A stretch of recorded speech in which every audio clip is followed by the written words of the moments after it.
মোমেন সাহেব বলল, কি ভাবছো তুমি? ভাবছো আমি তোমাকে কেমন করে আদর করব তাই না? তুমি ভেবো না আমার বয়স হয়েছে তো কি হয়েছে, আমার যৌবন কিন্তু এখনো শেষ হয়নি। প্রিয়া ভাবতে লাগলো, লোকটার কথা শুনে আমার মাথা গরম হয়ে যাচ্ছে।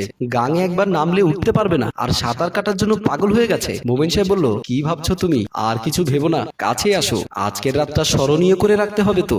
যদি এই রাত স্মরণীয় করে না রাখতে পারি তাহলে বিয়ে করে কি লাভ হলো? রোমাঞ্চকর বিশেষ মুহূর্তে মোমেন সাহেবের পেটে কামড় দিয়ে উঠলো। মোমেন সাহেব উঠে বসে গেল। প্রিয়া বলল, সাঁতার কাটতে এসে সাঁতার না কেটে উঠে পড়লেন কেন? মোমেন সাহেব বলল, আমার একটু ওয়াশরুমে যেতে হবে। এই কথা বলে মোমেন সাহেব বিছানা থেকে নেমে গেল। প্রিয়া বসে মুচকি মুচকি হাসতে লাগলো। কিছুদিন পর দেখা যাচ্ছে সাইফুলের সাথে কামরুল নামের একটি লোক ড্রয়িং রুমে বসে আছে। কামরুল বলল, ভাই ভালোই তো দান মেরেছিস, বোনকে টাকাওয়ালা লোকের সাথে বিয়ে দিয়েছিস, এখন তো আর তোর পয়সার অভাব থাকবে না। সাইফুল বলল, বিয়ে তো পয়সাওয়ালা লোক দেখেই দিয়েছি, নয়তো এমন বয়স্ক লোকের সাথে কি করে বিয়ে দে? কামরুল বলল, তবুও তোর বোনের ভবিষ্যতের কথা একবার ভাবার দরকার ছিল। সাইফুল বলল, এত ভাবার কিছু নেই, যার কাছে টাকা আছে তার কাছে সবই আছে। কামরুল বলল, ঠিক আছে, বোনকে দিয়ে যেহেতু টাকা সুখ দিয়েছিস, তাহলে আর স্বামীর সুখ দিয়ে কি হবে? সাইফুল বলল, আমার মনে হয় না তোর সাথে আর কোনো কথা থাকতে পারে। কামরুল বলল, ঠিক আছে, তাহলে আমি এখন এখান থেকে চলে যাচ্ছি। এই কথা বলে কামরুল সেখান থেকে বের হয়ে গেল। সাইফুল বসে বসে ভাবতে লাগলো, যার কাছে টাকা আছে তার কাছে সবই আছে। মোমেন সাহেব আর প্রিয়া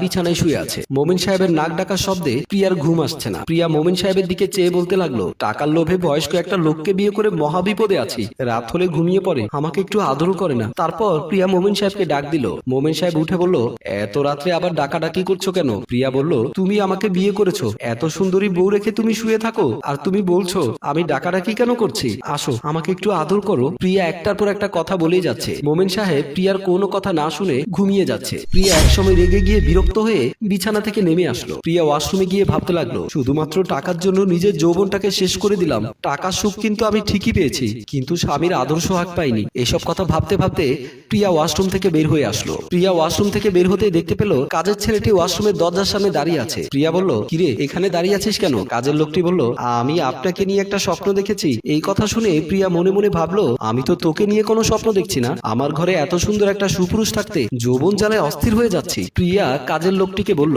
টাকার জন্য বয়স্ক লোককে বিয়ে করলাম, এখন দেখছি টাকার চেয়েও শারীরিক চাহিদা বেশি। প্রিয়ার কথা শুনে কাজের লোকটি মনে মনে ভাবতে লাগলো, আমিও তো ম্যাডাম আপনাকে নিয়ে এসব দেখেছি। মনে মনে ভাবলো, মোমেন সাহেব এখন ঘুমিয়ে আছে, আমি কাজের ছেলেকে দিয়ে আমার শরীরের খিদা মিটিয়ে নেই। এই বলে তারা ড্রয়িং রুমে চলে গেল। ড্রয়িং রুমে বসে আছে মোমেন সাহেব। মোমেন সাহেবের পাশে বসে আছে মোমেন সাহেবের মেয়ে মাহি। মাহি তার বাবা মোমেন সাহেবকে বলল, এই বয়সে তোমার বিয়ে করাটা কি ঠিক হয়েছে বাবা? কি করে করলে তুমি এমন কাজ? অল্প বয়সী একটা মেয়েকে বিয়ে করেছো, রাস্তা দিয়ে হাঁটাহাঁটি করতে তোমার কি লজ্জা করে না? মোমেন সাহেব বলল, তুই আমার মেয়ে, তোর কাছে এইসব কথা বলতে আমি বাধ্য না। মাহি বলল, আমাকে তোমার সব কথা বলতে হবে, কারণ আমি তোমার মেয়ে, এই বাড়ির সম্পত্তির উপর আমারও ভাগ আছে। এমন সময় প্রিয়া এসে মোমেন সাহেবের পাশে বসলো। প্রিয়া বলল, বাবা সুখ মেয়ে দেখতে পারে না, বাবা বিয়ে করে সুখী হবে, এটা তোমার সহ্য হচ্ছে না? তুমি কেমন মেয়ে শুনি? মাহি বলল, আমার বাবাকে বিয়ে করতে তোমার লজ্জা করলো না? সারা জীবন এমন একটা বয়স্ক লোককে নিয়ে থাকতে পারবে তুমি? আর তুমি থাকবেই বা কি করে? তুমি তো আমার বাবাকে বিয়ে করেছো টাকার লোভে। মোমেন সাহেব বলল, তুই তোর ছোট মাকে যা তা বলবি না, তোর যদি মা বলতে ইচ্ছে না হয় তাহলে তুই মা ডাকিস না, কিন্তু প্রিয়াকে ছোট করে কথা বলবি না। মাহি বলল,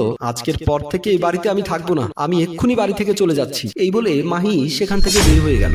মোমেন সাহেবের প্রিয়া বিছানায় বসে আছে। মোমেন সাহেব গভীর ঘুমে আচ্ছন্ন। প্রিয়া আস্তে আস্তে মোমেন সাহেবের হাত সরিয়ে উঠে ঘর থেকে বের হয়ে আসলো। প্রিয়া আস্তে আস্তে আলিমের ঘরে ঢুকে পড়লো। আলিম প্রিয়াকে দেখে খুশি হয়ে জড়িয়ে ধরলো। হঠাৎ করে মোমেন সাহেবের ঘুম ভেঙে গেল। চোখ খুলে দেখতে পেল প্রিয়া পাশে নেই। ওয়াশরুমে গিয়ে দেখলো প্রিয়া ওয়াশরুমেও নেই। প্রিয়াকে খুঁজতে মোমেন সাহেব কাজের ছেলে আলিমের রুমের দিকে গেল। মোমেন সাহেব কাজের ছেলে রুমে এসে দেখে প্রিয়া আর আলিম অবৈধ মেলামেশায় লিপ্ত, যা দেখে মোমেন সাহেবের চোখ কপালে উঠে গেল। মোমেন সাহেব কখনো কল্পনা করেনি তার স্ত্রী প্রিয়া কাজের ছেলে আলিমের সাথে অবৈধ মেলামেশায় লিপ্ত হবে। মোমেন সাহেব প্রিয়াকে ডাকলো। মোমেন সাহেবকে দেখে কাজের ছেলে আর প্রিয়া চমকে উঠলো। মোমেন সাহেব বলল, আমার চোখের আড়ালে বাড়ির কাজের ছেলের সাথে তুমি এসব করে যাচ্ছ? প্রিয়া বলল, আমি তোমাকে শুধু টাকার জন্য বিয়ে করেছিলাম, আমি তো তোমার টাকা পেয়েছি, কিন্তু স্বামীর সুখ পাইনি, তাই আমি আলিমের কাছে স্বামীর সুখ নিয়েছি। মোমেন সাহেব বুঝতে পারলো সে জীবনে কত বড় ভুল করেছে। তার মেয়ে মাহি তাকে সত্যি কথাই বলেছিল, একদিন মোমেন সাহেবকে কান্না করতে হবে। তার মেয়ের কথা আজ সত্যি হলো।